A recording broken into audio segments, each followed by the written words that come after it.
New Year!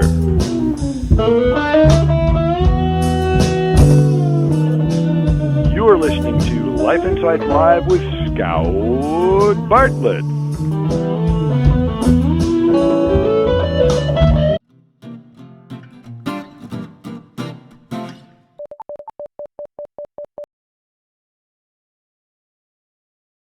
Greetings, welcome. Thanks for being here. It's been a while since I've gotten to say that very often. Thank you all for being here. Glad you're here. And if you're listening for the replay, well, glad you're here then too. It's sort of a funny topic for me. This month's topic is, what's it like being psychic? And the first time that I did this as a presentation, I really thought I was just going to sort of be self-exposing a bit. And then later I found out that a lot of people were listening to it as sort of a self-diagnostic of, oh, do I have that symptom? Do I have that symptom? So we'll try to make it amenable to both. I want to start out with defining a couple of words, well, 4 words actually, sort of more. I want to give some definitions here so that we know what we're working with. I live in a world where I live tremendously by my intuition or my psychicness, and I tend to use those words interchangeably. Perhaps psychic is a more active verb, but I tend to use them interchangeably. And I notice some places in the world, it's almost like one is one and the other's the other, and there's a booga booga about it. So I tend to use them interchangeably, that the intuitive part of me is also the part of me that I would refer to as psychic, and the intuitive experiences are also the experiences I would refer to as psychic. To me, they're all in the same package.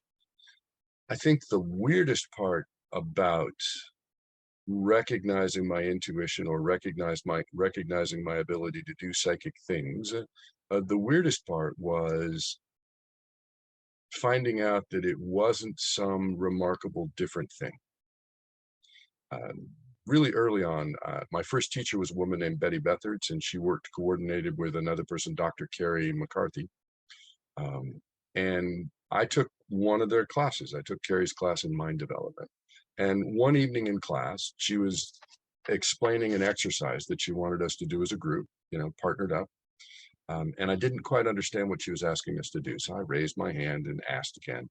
And she explained it again, and I still didn't get it. And I asked her again, and she explained it again. And then I looked at her and said, but that's no different than what I do all the time. To which she said, exactly, that's it. And that in itself was its own little weird breakthrough. That's no different than what I do all the time. And so the most unusual part of recognizing my intuition was finding out that it wasn't some big, strikingly different thing, but that it was really not a lot different than my discovering I was right-handed, by noticing that if I was reaching for a pen or something else, I would reach with my right hand. It was a part of me that interacted already. It was just learning to recognize it, take it in, and distinguish that level of input. The same way that the old movies, when some safe cracker was going to crack a safe, they would rub their fingers on sandpaper to sensitize them so that they would have more sensitivity to that sense of touch. And clearly, as a professional safe cracker, in the movies anyway, they had developed their ability to discern that sense of touch. Building my ability to discern what I'm picking up with the first 5 senses, but additionally discern what I'm picking up with all of that broad area of 6th sense, has been the most interesting part of it, is just building that ability to recognize that information, take in that information, and discern it. Now, words that I want to define right away. There's a word that we hear most often in movies and TV, which is clairvoyant. Now, the other day I looked it up in one of the online dictionaries, and I think the definition was roughly the alleged ability to know things in the future, which is not clairvoyant. In fact, it's one of those places maybe I need to write that online dictionary.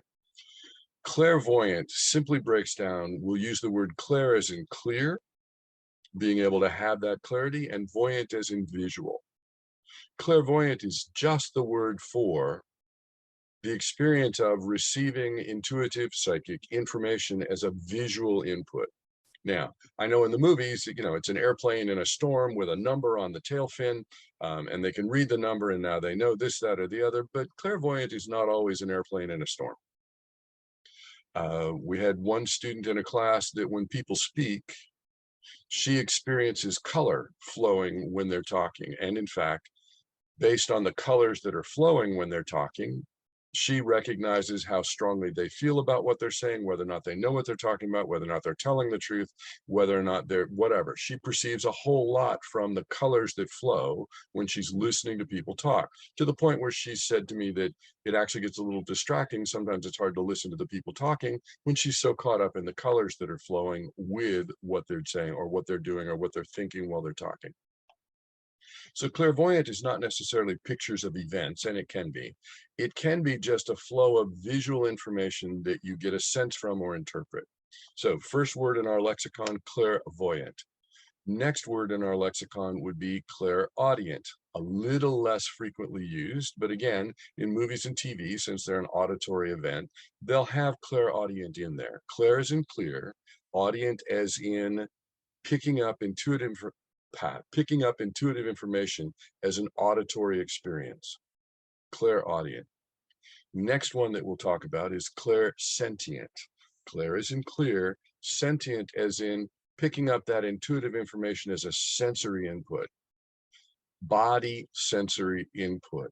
Literally body sensory input. Clairsentient.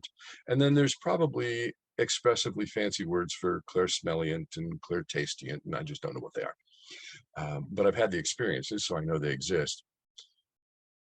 So it's merely a matter of clair, as in clear, or that being the intuitive flow, and then whichever sensory mechanism it's coming in through. Now, I've not been able to take it apart enough to be sure whether that sensory mechanism is just how our brain is filtering the intuitive input to give it to us as a sensing experience, or whether it's actually got to do with how it flows. Don't know, can't tell, I don't have any idea. I was born clairsentient. Well, as near as I can tell, I was born clairsentient because experiences of it show up as far back as I can remember. So I am naturally born, it's referred to naturally born clairsentient. That's my strong suit. The same way as I am naturally right-handed. As a kid at one point in time, just because it seemed like one of those fun exercises that you do as a kid, I did play for a while with learning to write left-handed. Not ambidextrous by nature. My brother was. I'm not ambidextrous by nature, but I played with learning to write with my left hand. And I got to where I could write legibly. In fact, in some ways, because I focused on it, my writing was actually better with my left hand than my writing was with my right hand. It didn't scribble as much. But I was able to develop that alternative flow pattern or focus pattern. In the same way, I grew up clairsentient. I grew up intuitively sensing, a small exaggeration to say, I grew up intuitively sensing everything and everyone around me. Now, I didn't know that. I was just me. And for me, it was just normal. This is how life is. This is how I am. This is how it is to be in a room of 30 young brains who are bored and frustrated. This is how it is to be around my parents. This is how it is to be around my family. This is just how it is. This is how it is to be in a large gathering. And a lot of my clairsentient intuitive experiences that came on in larger gatherings, they sort of registered under shy for me. I'm shy because I would overload, and then there'd be a part of me trying to sense my way into how I should interact with these people, how I should interact with this experience, what they were open to, what they weren't open to, where I should go with it, how I should go with it, where I fit, if I didn't fit, blah, blah, blah, blah, blah. Because it was body-based, if I was in a room of 30 kids with a teacher, what I was having flowing through me in that room, I figured was me. I didn't have any background or any information to even give me the notion that what was flowing through me might be whatever was going on for the other kids in the room.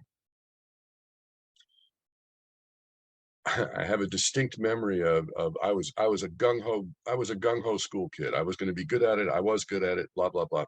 And I have this amazing memory of loving school till I got to fourth grade. And then in fourth grade, all of a sudden, I would find that all I wanted to do was get out of that room. It was so heavy in there. It was so much in there. I just wanted to look outside the window and be outside the window. Later, in workshops, I have done a lot of experiential moments where I have shifted the energy in the room. And what I found is that when I shift the energy in a room to squash it, just as part of an experiment, um, everybody is suddenly gauging their distance to the door to see if they could get out of here and go ahead and bail. And it's like, I get it. My fourth grade teacher was so focused on keeping those kids under control that without knowing it, she was broadcasting a psychic experience of compressing the room to try and keep it tuned down and chilled, which for me was, earth. All I want to do is get out of here. All I want to do is be out of here, which never crossed my mind that it was anything other than fitting it into the cliches of that students get bored or that students daydream or that students look out the window or that students whatever. So there is a lot of normalizing to the descriptions of other people. There's a lot of, as we grow up with our intuition, with an intuition that's activated, there's a lot of normalizing that experience to the experiences that we hear about other people having that may not be what's going on at all. Like in that case, in my fourth grade classroom, me thinking that I had just become a student who was bored and, when in truth, what I was having was an interestingly psychic experience. I don't know what I would have done with it if I'd known that at the time, but it would have been interesting information. I grew up, I did the primary part of my growing up in Kansas, on the Kansas side of the Kansas-Missouri border in what was then the outskirts, and now it's almost halfway in on the metroplex of Kansas City. Very Midwestern. In fact, when I was there, we lived in a house that was in a brand new housing development carved out of somebody's big farm. And one house and across the street from me was a working corn farm. Between my house and my walk to school was another working corn farm. I was in farm country. I was in the metropolitan part of farm country. I've looked later in life, I've looked back and found out that in the Kansas City Yellow Pages at one point, there were a number of metaphysical bookshops. In fact, because the Kansas City Yellow Pages cover all of Kansas City and San Francisco Yellow Pages only covered San Francisco, there were more metaphysical bookshops in Kansas City metropolitan area than showed up in the phone book. So I think it was around, but intuition, metaphysics, that stuff was not around where I was. I had zero connection to psychic-y stuff or metaphysic-y stuff, except in movies and the glamorized versions of it. And with that, I remember that one of the first really solidly logged psychic experiences I had, um, and a lot of my intuition, a lot of my psychic-y stuff flows in coincidences, which is sort of fun. I landed a summer job, its own coincidence, but I landed a summer job at a big factory. They didn't hire college or high school kids for summer jobs, but they hired me. And they hired one other college kid, a year older than me, because she was best friends with the owner's daughter. So there were two of us youngsters in the factory working assembly line. And the assembly line was tight, as in they had hired an efficiency expert who had decided that people talking to each other on an assembly line was not efficient, and he would cruise around and scold and yell at and even threaten to write people up if they were conversing. So the other youngster and I didn't chat much other than we sort of said hey and hi. Coincidentally, one evening, I hadn't gone in a long time, I decided to go to the local swimming pool, and I went. Coincidentally, she decided to go to the local swimming pool, and she went, and we saw each other and sat down and chatted. And it turned into quite a conversation. And I got to find out that she had been engaged to a guy her freshman year in college. He had been given a terminal diagnosis and been given 6 weeks to live. I think they told him back in those days, 6 months ago. That her folks didn't really approve of the engagement, that her fiance had broken off the engagement because he had this terminal diagnosis. And, I got that information along with getting acquainted, and we just sort of chatted and hung out. Not terribly long after that, coincidences, not terribly long after that, within a week or two, maybe two, I woke up out of a sound sleep, which was unusual. When I was a kid, I slept through. I woke up out of a sound sleep and I knew for a fact John had died, John being the fiance. Now, there's several unusual parts of that. One, that I woke up, that's kind of unusual. Two, that I remembered his name, because even now I'm not particularly good at names. I remember descriptions of people better than I remember names. And three, just the sheer fact that I was certain of this. So when I got up in the morning and getting ready for work, I grabbed a small piece of paper and I just wrote my name and my phone number on it, because we hadn't exchanged numbers, and put it in my pocket to give to, we'll call her Catherine, to give to Catherine when she got to work, thinking she'd be at work. I'm a kid, I don't know much. And so I had that piece of paper already written down and in my pocket so that I could hand it off along the assembly line without getting yelled at, like secret spy passwords. And sure enough, late, but Catherine did show up at work, looking pretty worn. And I waited till I had a chance, because that day I was refilling everybody's parts and supplies along the so I was moving up and down the assembly line carrying the big stuff. And all I did was hand it to her and just said, if you need to talk, here's my number, and moved right along so that I wouldn't get either one of us in trouble. Later that evening, she did call, and I did get to find out that, yep, John had died. She'd found out in the middle of the night, which I don't know whether I woke up when he died or whether I woke up when she found out. I hadn't made note of the time. There wasn't really any way to tell. But the piece that was most striking for me out of that was there was a part of my own mind that said subverbally, there.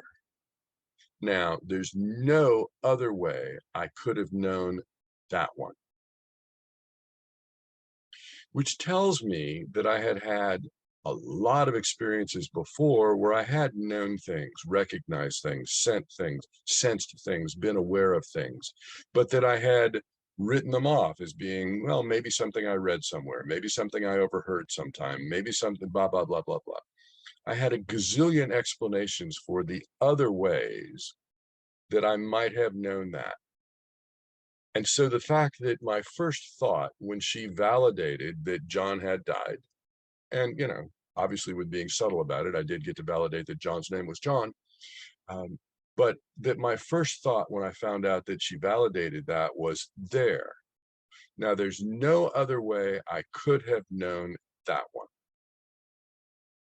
Tells me that I had been picking up information and then writing off and creating other reasons. So one piece that I'll share as a self-diagnostic and as what's it like being psychic.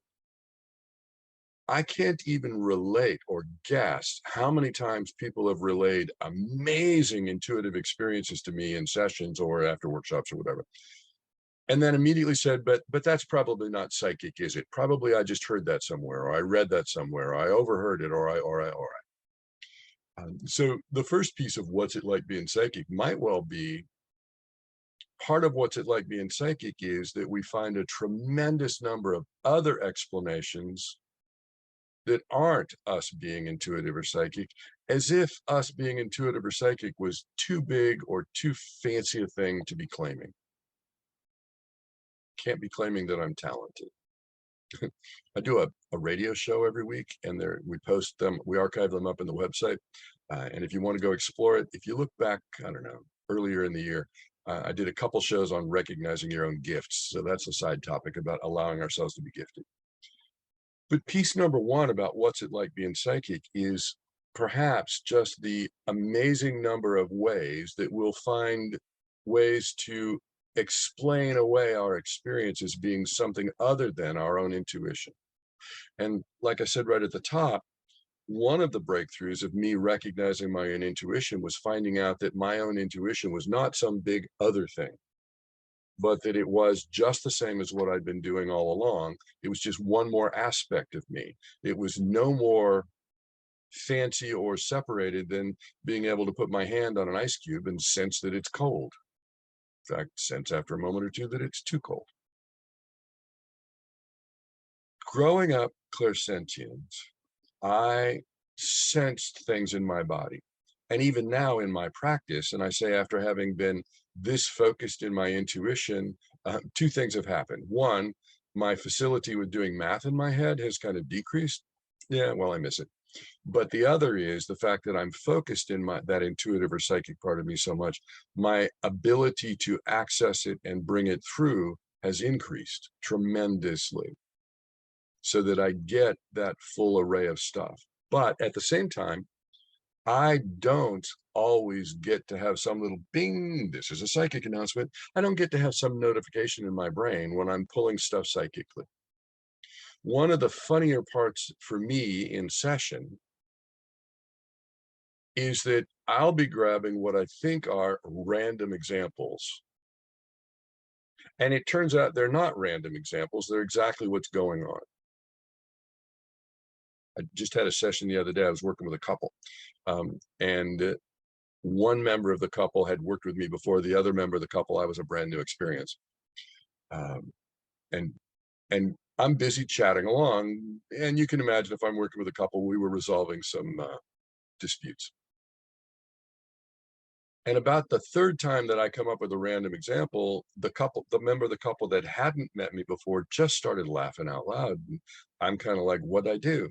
And they said, well, that's the third time in a row where you exactly just said something we just talked about yesterday, day before, a week ago on some other topic. Not we just talked about, gee, this is an issue, but something we talked about with another friend or with another circumstance or with another thing we might do. And then they were kind of like, every time that I did it after that, they were laughing again. And I was just, they were open enough, I was connected enough that I was doing it all the way through the session. Again, there's no ping, you're about to say something psychic. It's just me reaching for what I think is a random example. Now, in my work, I work a lot with metaphor and analogy. So I'm always reaching for random analogies. It's just really fun to notice that most of the time I'm not reaching for random analogies. I'm actually inadvertently accessing my own intuition and coming up with the metaphoric picture that fits for the client so that they'll get what I'm saying. And it turns out that it aligns with things they've already been thinking, talking about, or doing. So makes me think of the first rule of Fight Club is you don't talk about Fight Club. Well, the first rule of being psychic is you don't know when you're doing it necessarily. Now, there are other times when I have a big hit. I had a, nope, not going to share that. I had an interesting vision about world events recently that was, it was disturbing to me because it was not a pleasant vision, but at the same time, it was comforting. All right, I will share it. Sorry. All right, this might have just been my own brain. I always have to make that disclaimer. I had a vision the other day that showed me a picture that if the current head of the nation called Russia were to decide that he wanted to use a nuclear explosion and spread nuclear fallout all over our planet, I had a vision that if he were to decide to do that, there's people close enough to him that they would that he would get terminated before he made a move that outlandish. Like I said, it's a horrible vision to think, oh, I'm excited, somebody might get killed. And at the same time, I found it comforting of, oh, good, maybe we won't have fallout all over our planet. Side topic. And that's one of the places where it floated in a different flavor than my normal thought process. And I've learned over time to pay attention to that. I've definitely learned over time to pay attention to that when I notice it. And I still miss stuff. I still have a whole lot of that. So rule number 2 about being psychic is that there's a whole lot of, why didn't I listen to that experiences? When, gosh, I thought I really needed to leave early and I didn't leave early and now I'm behind the traffic jam. Or, I thought that I should like buy this while it was on sale and I didn't, and now it's sold out or whatever.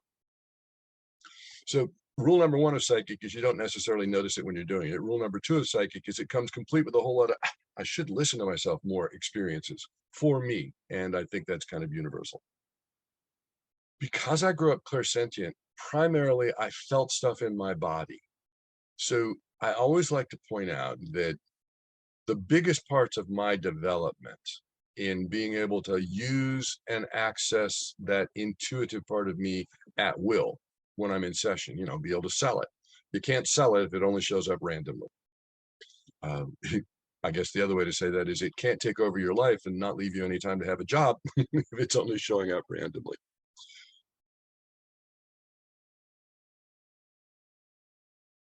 The major part of my developing my access was developing discernment. Now, I've seen a lot of psychic development trainings, and quite frankly, that mind development training that I did with Carrie McCarthy, it was psychic development, but it was really from her approach. And then what I've watched along the way in my life, my approach was building your ability to bring your focus and hold your focus so that you can recognize what's your inner chatter and what's a different flavor than your inner chatter. Even in clients, I'll be rattling along with clients, giving them information that I'm picking up intuitively about other people I've never met, about themselves, about stuff in their world, whatever. A lot of my work is explaining other people I've never met to the people that actually know them. I'll be rattling along with that, either for the client or the person I'm explaining, or figuring out or finding a solution. And then every now and then I'll actually in a session have to say, okay, this showed up in my mind and it's something I would think. And so I threw it away.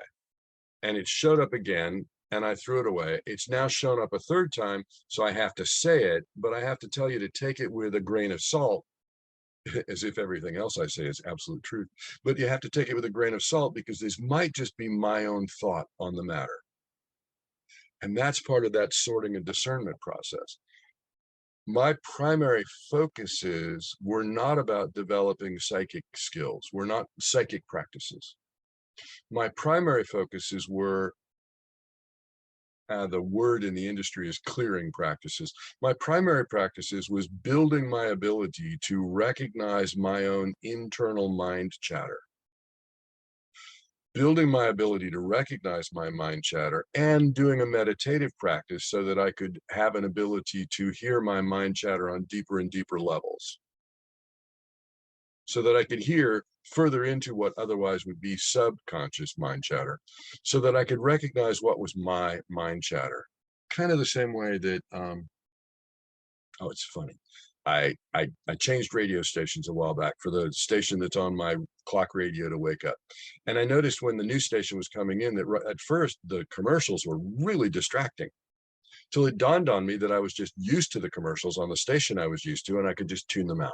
Well, I built my ability to recognize the commercials of my own mind chatter to be able to set that aside and recognize, that's just my mind chatter. I don't have to listen to that now while I'm working. In fact, I don't have to listen to it ever, but I don't have to listen to it now while I'm working. There's last month we threw out an accountability challenge, which I'm still progressing with. And the folks that joined in on that to support me in it and be supported in it, they're getting weekly little newsletters of all of my mind chatter. I have no idea if it's interesting to them, but it's sort of like both embarrassing and funny to write it all out and spell it all out, because my mind arguing with things that will be good for me. Short version is I took up walking at a minimum number of times a week, and took up changing my food intake, my calorie intake, to take some fat off my body. And both of them are working, but the mind chatter arguments are probably the most fun part of the experiment. Watching how they show up and how I can work my way around them so that I can stay with what I call small strategies that are alignment with the larger goal. And so my development process and the majority of the classes that I've taught when I'm teaching around this topic have been about doing the healing work to clear out old repetitive mind loops, and doing the awareness work to build a deeper awareness of picking up on what's rolling through your mind, picking up on what that chatter is inside your mind, picking up on what you're picking up on, discerning what you're picking up on. And in doing that, it's kind of like my engineer's analogy is that you don't have to figure out how to make your radio be a radio. You just have to tune it in so there's less static so that you get the signal more clearly. And so the primary work I've done around building intuition has not been around, ooh, I'm going to go learn to do a psychic exercise. The primary work I've done around building intuition has been building my ability to tune more clearly and to either tune out by getting rid of the repetitive loops or tune out by not listening to the static in my own mind.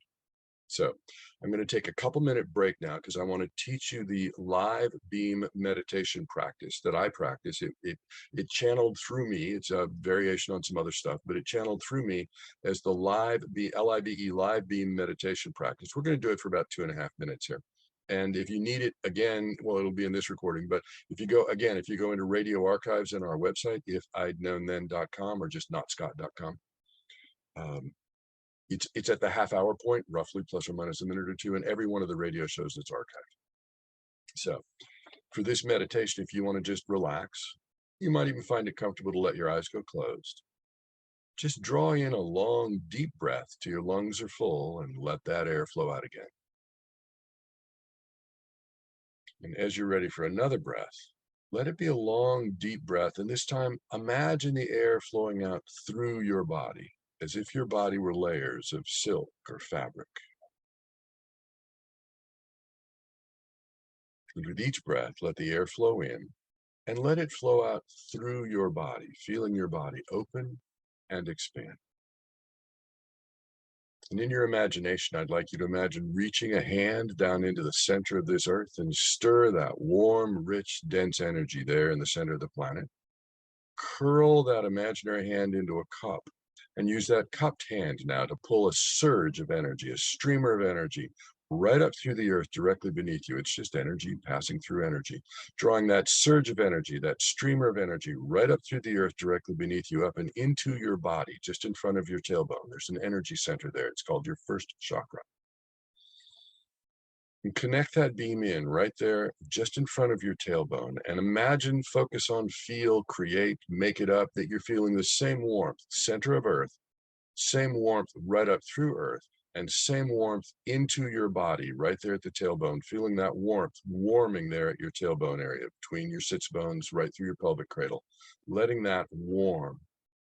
And focusing there at that connection point at the base of your spine, stretch that streamer, that surge of energy that we drew from the center of the earth. Continue to draw that surge of energy deep inside your body, just in front of your spine. Draw that surge of energy up through your lower abdomen, second chakra, your upper abdomen, third chakra, deep inside your body, just in front of your spine, up through the rib encirclement, past your heart chakra, fourth chakra, to the base of your throat, deep inside, just in front of your spine, at the base of the throat, fifth chakra, straight on up to the middle of your head, sixth chakra, to the top of your head, seventh chakra, and stretch that surge, that streamer of energy that comes from the center of the earth that we've drawn right up through your body. Stretch it on up out the top of your head and all the way up and into what I'll call source, a big energy cloud overhead, piercing that surge of energy into that energy cloud so that you are flooding energy up that stream, geysering or fountaining it into that energy cloud source. And take a moment to take your focus inside that energy beam and just imagine noticing any place where the beam is bent or constricted, simply unbending, opening, and reopening, unconstricting that flow, simply unbending and opening that flow to allow maximum amount of energy to flow up that beam, geysering into the overhead energy cloud source. And in fact, now increase that energy flow upward. Increase that energy flow, surge it faster, richer, denser, brighter, whatever that would be. Make it be way more and way more and way more. And any place you notice it might tighten up, just really imagine breathing to that place, letting it be wide open and letting you have more and more and more, richer, denser, faster, more energy flowing up through your body, geysering into that energy cloud source. As you do that, it'll create a glow from deep inside of you. And allow that glow to glow out through your body and through everything around you. Again, it's just energy passing through energy. Create that glow from that beam inside of you. Let it create a glow that glows out through your body, in front, behind, above, below, beside, and out through everything around you. Floors, chairs, walls, ceilings, people, baby ducks, baby rhinos, scout listening to ocean noises through a bedroom window. Just let that glow right out through you and right out through whatever it is that's in your reality. And then you can sort of stay with that visual. You can sort of stay with that sense of that all the way through the rest of this particular little mini workshop. Just let yourself stay with it, coming back again and again and again to being that beam of energy from the center of the earth right up through you, out the top of your head, up and into an overhead cloud that we'll call source. Meanwhile, you can give your body a big breath and just let that bring your eyes back open and come right on back into whatever room you're in. That on screen anyway, or on sound, is the room I'm in. Welcome back. So I grew up clairsentient. I've met people who grew up clairvoyant and clairaudient. It's not quite so recognizable when people grow up clairsmellient, clairtastient. Um, but one of the pieces that I really noticed as a clairsentient, and now it's a hot word out in the marketplace, of empath. I grew up as an empath, as a practicing empath. I sensed the people around me. And because no one else was doing it, I assumed that it was my job to fix what I was sensing in the people around me. I assumed that my role was to be what I kind of look back on now and think of as psychic spackle. Um, I had a thing I did that in my head, I'd never said it out loud because I didn't talk about it to anybody. I called it smoothing. I would reach my energy out into the people around me to sort of almost like spackle, to fill in the cracked spots or to smooth their energy flow, to smooth their emotional flow, to smooth their flow of distresses, to smooth their flow of urgencies, to smooth their flow of overwhelm, illness, disease, whatever was going on. And it didn't matter where I was doing that all the time if people caught my attention. Now, that did create for me a place where people were either important enough or I cared enough. In fact, that was kind of how I ended up defining the word care. I cared enough to be reaching out my energy and feeding them, filling them, smoothing them. Or if for whatever reason they were now disowned, then I didn't care. And if I didn't care, then I didn't reach out my energy to fill and flow and smooth them. But that was from a place of thinking that it was incumbent upon me to do that, and thinking that everybody could, should, would do that. And that for some reason, they sometimes, it seemed to me, didn't care enough about me to be sensing me, reading me, knowing what was going on in me, and then reaching their energy to smooth and fill me. So one of the weird parts about what's it like being psychic is, for me anyway, it made social stuff a little bit confusing. No, it's not true. It made social stuff way confusing because I knew that if I met somebody and I liked them, I actually extended an opening and they were invited in and included. So I kept expecting that if I met a group of people or if I met some other person and they liked me, that they would be letting me know, extending an energetic invitation to let me know I was included, which in high school was sort of interesting. Leads me to another word. Another word I invented along the way is a word that I labeled as the active verb chameleoning. I noticed that when I was around people, because I was sensing them in my body the same way I would sense me in my body, I noticed that when I was around people, I would be shaping myself to them, molding myself to them, matching myself to them. And now in session work, it's entertaining. I've often thought that if there were a researcher and if there were a way to do it without confidentiality issues, it would be fascinating to just do a researcher to watch me doing sessions with different people. My vocabulary changes, the speed of my speech changes, the cadence of my speech changes, my word choices change, the amount that I swear or don't swear changes, although I kind of swear a lot. Even my body attitudes change, because when I'm working with clients, I actually merge with them on purpose now. But I actually merge with them, and then I can reflect them from having, a whole lot of various points of view, mine and all the however many thousands and thousands of people I've worked with. But it is fun to watch that I match to them and I shift and I change to them. Well, earlier in life, when I was not aware I was doing this stuff, or that it was a doing thing, or that it wasn't a thing everybody was doing, there were a couple pieces of that. One, I would find myself chameleoning to my friends or my girlfriends. In high school, it meant, and even into college, it meant that I thought everybody that was in a group knew they were in the group because they had been accepted into the group. Looking back on it now, when I'm working with younger clients, I'll point out to them that no, if you're intuitive, you're expecting all the non-intuitives to know that you're intuiting whether or not you're invited. If you want to be in the group, go hang out. If they don't kick you out, you're in. Didn't have that. Would have been handy to know that in high school. So effectively, when I viewed myself in high school, I saw myself as not a part of any group, but also that I was able to float and flow between any and all of the groups, including after one particular moment that not a story worth telling. I could even flow in it because I could even flow in and out of the hoods, the bad boy group, even though I was an incredibly nerdy good boy. Broke through. I could flow in and out of there. They all said, hey. I could flow in and out of the cool kids group. They said, hey. The smart kids group. They said, hey. Band and music. Yeah, I'm in already. Theater group. I saw me as not a part of any of the groups, but as actually being able to float around the edges of all of the groups.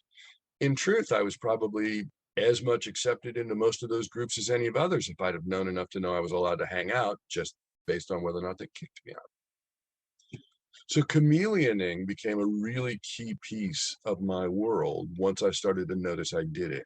Now, we just did the live beam meditation practice, or shorthand for that, we did the vertical beam and glow through practice. Excuse me. When I bumped into, discovered, found, made up, channeled, when I recognized, that's words, I'll use that one.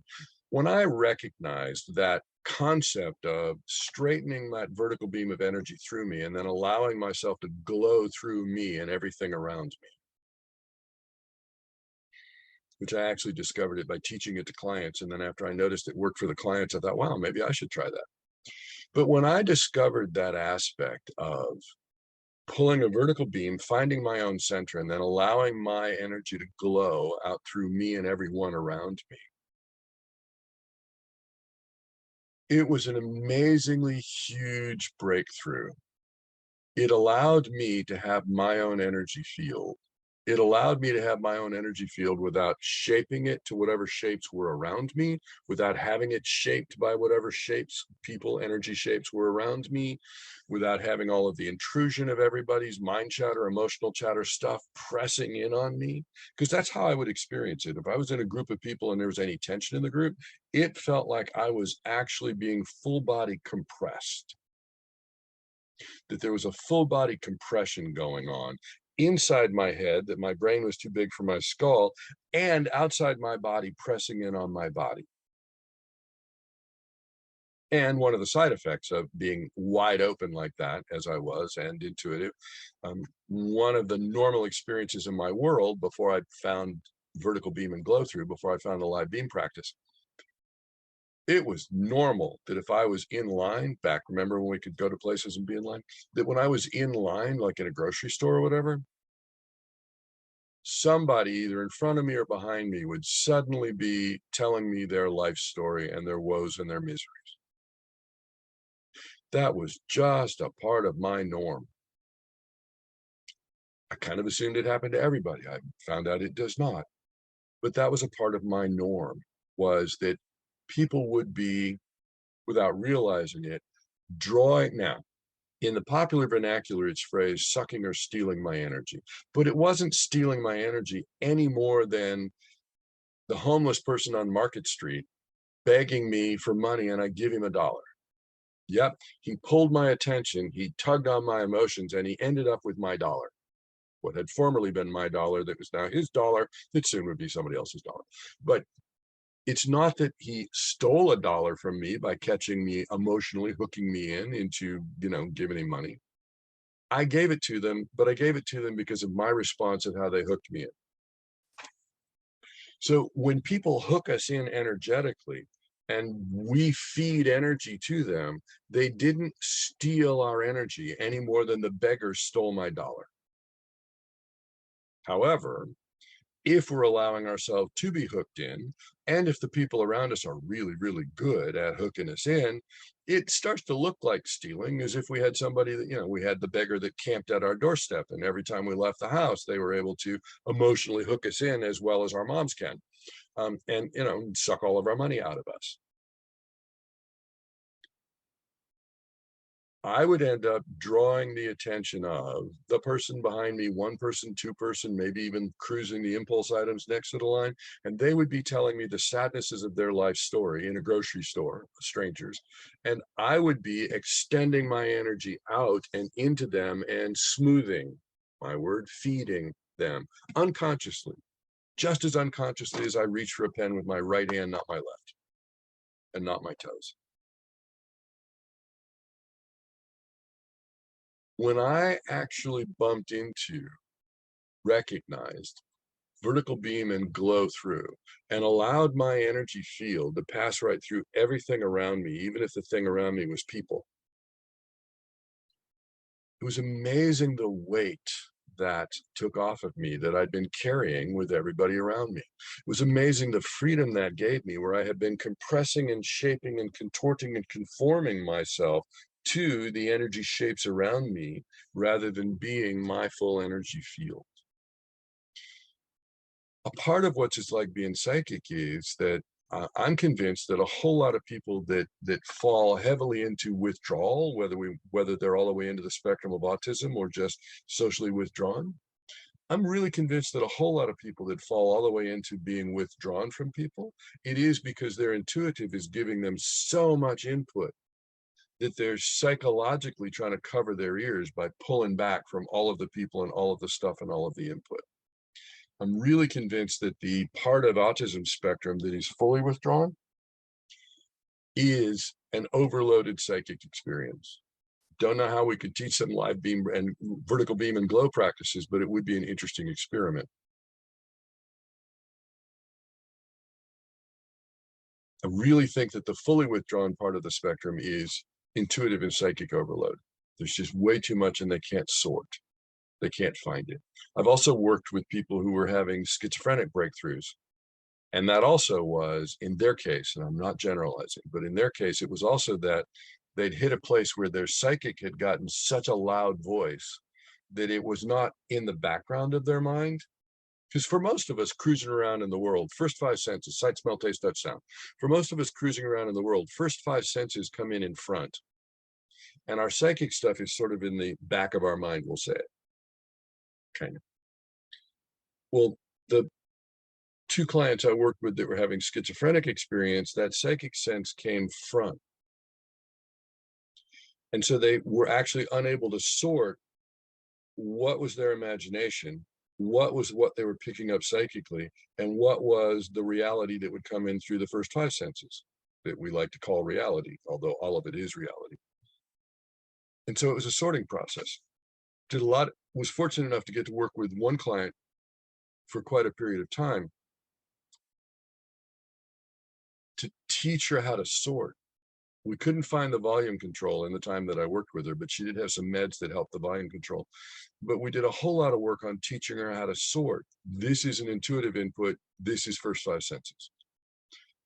I know your brain is saying that the intuitive input is actually more important, but where you need to attach the importance is first five senses. That's the piece that you really need to have importance on and navigate. So a part of our intuition experience, what's it like being psychic, is that until we find out that we've got more sensing going on than the first five, it's really confusing to have this thing that we don't know about being part of our input. A huge benefit. I mean, if I were going to give you a simple takeaway, I've got two simple takeaways for the day. One is, and I picked this up elsewhere, and it's just my practice right at the moment, and that's small strategies that support larger goals. That's just my current phrase in my head, and I'm doing it in terms of really getting in alignment with larger goals, making sure that my smaller strategies are matching up, even on stuff as simple as salty, carby snacks. Those small strategies don't match up my larger goal of being a little more slim and not carrying as much weight. But the other takeaway would be, rather than in your mind assuming that psychic is some different specialty thing that would make you special, in every sense of the term. But rather than assuming in your mind that psychic is some special thing that would go, bing, this is psychic, play with it for a while of assuming that you are getting intuitive input, whether it's visual intake, where there's colors or shapes or whatever, whether it's auditory input, where there's a sense of different tonalities and different sounds, whether it's, in my case, body sensing and just knowing things that I just know this to be true. I had an experience yesterday that put me in two different stores of the same brand, and what I know to be true is that the regional manager for that brand is really a jerk, and he's a jerk with the local store managers of that brand, and they're a jerk with their employees. I know this. Not that it's important piece of data. I just know it because I could read it, sense it, feel it in the fact that I was in two different stores and both sets of employees all felt the same. Sometimes I just know stuff, not important, didn't bother with it. I just tried to calm myself down and interact with them from the calmest place I could be so that while they were busy hating their job, they could like me enough to do what I needed done. It's a little bit, self-centered, but what the heck? It worked. I got what I needed. So play with the notion of, let me assume that I am getting input from my surroundings is beyond sight, smell, taste, touch, sound. But let me at the same time assume that it's not important. It's useful, but it's not important.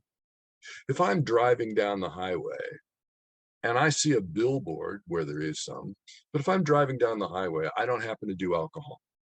Guidance told me not to. I cooperated. I got rewarded. It's like a little kid. I got a lollipop. If I'm driving down the road and I see a billboard for a new alcohol, yeah, I might take it in just because I'm curious about such things, but it's not important information. If I'm driving down the road, and I don't think they're allowed anymore, but if I saw a billboard for a fabulous new flavor of nicotine, whether it was cigarettes or vaping, I don't smoke. Nicotine and I never got along. Thank you, God. Not important, just flows right by. But if I'm starving and I'm driving up an unrecognized, a non-familiar section of highway, and I see a billboard for a restaurant, now I'm going to register that. It's still not important, but I'm going to register the information.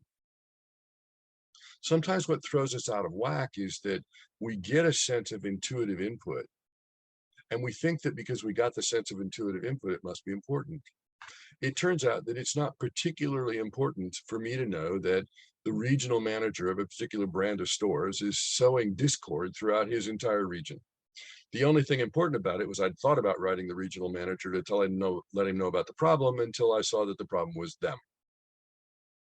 Okay, cool. Nothing for me to do about it. Not my job. Allow me to allow the things I cannot change and change the things I can. I'll just be prepared for that if I have to use that brand of store again in this region. Allowing ourselves, play with the notion that you do have input beyond the first five senses. Play with the notion that you do get feelings and senses of things in whatever version you get. Even if things have a flavor to you, which it turns out that clairtastience has been a major part of my opening. It tells me a lot. The flavor is not like vanilla or chocolate. The flavor is more along the lines of, wow, this tastes like a whole lot of people angry and one person stuck in the middle. Those are flavors in my world. Play with the notion that you are getting input from more than the first five senses, and that it's not important any more so than the input. There we go. And it's not important any more so than the input from the first five senses. It's just more information. If it's a billboard for alcohol and you don't drink, it's not important, that visual information. If it's a billboard for a restaurant and you're hungry, then maybe it is important, that visual information. Same thing with allowing yourself to relax into that intuitive. Now, I would encourage everybody to practice that vertical beam flow and lighting you up and glowing through everything around you, whether you think you need it or not. I way encourage that because it gives you your own space to be you. It gives you your own space to be your own energetic effect in a room. Because one of the pieces I've gotten to learn along the way was that the more intuitive we are, the more we tend to match to the most consistently held energy in the room. Everybody does, even the muggles. But the more intuitive we are, the more we tend to match ourselves to the most consistently held energy in the room. My preference is to pull that vertical beam through me, light me up and glow, and be at least one of, if not the most consistently held energy in the room. Now, it does let me know that if I'm in a grumpy mood, I'll notice it because I'll be in a grumpy room. I also had to do a review after those 2 store visits. Okay, was that me? But if I'm in a grumpy room, I'll notice it, that it's me. Shift me and open me, but allow me to be one of the most consistently held energy in the room. Play with the notion that you have an intuitive part of you that's giving you input. Play with the notion that it might be giving you input on multiple levels. And then just let yourself expand your willingness to notice the things you know, not in a, I should have paid attention, beat you up level, but you can play that game too if you like it. It's kind of fun. But even more so in a whole level of, wow, I can feel the sense of this. I can feel the sense of that. I can allow me to have these coincidences. I can allow me to have these synchronicities. Yeah. If you look in the, for me, it's over on this side. So if you look in the chat area, I've put up a link if you want to donate to support First Fridays. I've made a commitment that I'm going to continue to do First Friday events through the rest of the year. They may end up cooperated in a team with others. At this point, I don't know that for sure, but I'm committed the rest of this year, which is not much. I'm committed that I'm going to do First Fridays all the way through the end of next year. We're making that commitment now, so that's yours. If you want to donate to support that, great. There's a link there. Don't worry about it. You're not expected to. There's also a secret password over in chat, and that secret password will get you a one-topic acceleration energetic treatment at a discounted price. So you can see that over in the chat. Our website is ifidknownthen.com, right there. Or the shortcut that's easier to remember, notscott.com. We have hundreds of hours of metaphysical teachings in the archive radio archives. Menu Radio, Menu Archives, Life Insights Live. There's some other shows that I've been on, but that one, hundreds of hours in there that's yours for free. Download them into your phone or whatever. Listen to them as you drive or just play them from the website. Yeah, I think that's all the stuff I need to tell you. So with that, I want to ask you 2 favors in exchange for me having done this today. Favor number 1, treat yourself as a loved one because you truly are. And favor number 2 is every time you can notice it, let yourself notice that no matter where on earth you are, it's a perfect day to have a great day on purpose.